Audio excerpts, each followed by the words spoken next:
naalala ko yung isang kwento. Baka ito narinig na ninyo.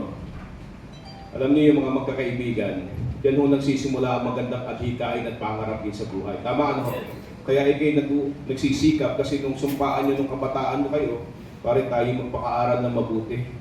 Para pagdating ng araw ay maging maayos naman ang ating buhay. Laging ganyan, may inspirasyon. Eh meron ng tatlong magkakaibigan, doktor, naging abogado, naging politiko. Tatlo. Nagsumpaan din ho ito. Nung bata sila, hindi naman nila alam na sila magiging professional. Ang sabi nila, dalawang sumpaan tayo magpakagaling para maging mahusay ang pamilya natin. Okay, nangyari. Pangalawa, kung sino mang mauna sa atin, ay pagdadasal natin na mahuhuli ay hahanapin ng isa't isa sa kabilang buhay kung totoong may langit o hindi. May magandang kasunduan. Alam niyo kung sino unang namatay ha? Alam niyo kung sino? Doon sa tatlo, politiko, doktor at abogado, sino unang namatay? Yung politiko. No? Hindi ko alam kung bakit. Ang sunod kong namatay, sino ang sunod namatay sa akala ninyo? Yung abogado.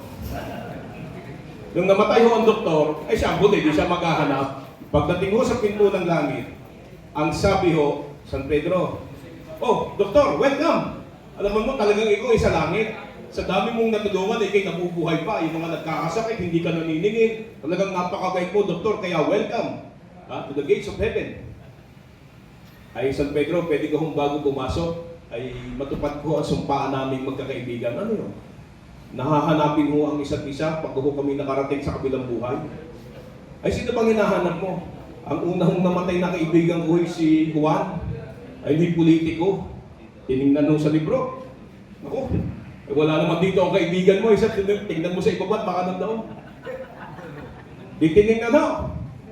Sa ibaba.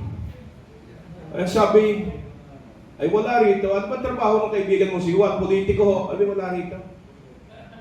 Bumalik sa langit. Wala rin daw ho doon pero bago ko hanapin, ay may isa pa ho kong kaibigan, si Jose.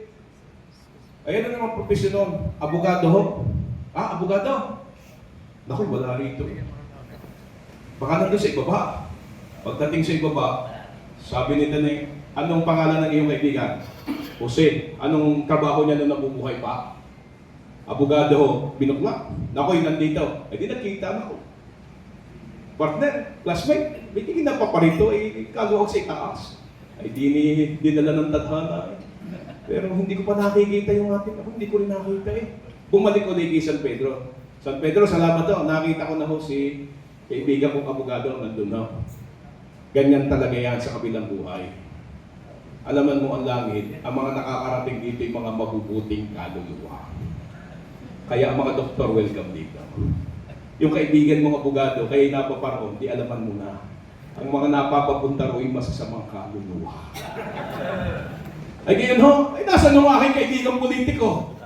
Ay kaya hindi mo makita yun, ay ang mga yan ay walang kaluluwa.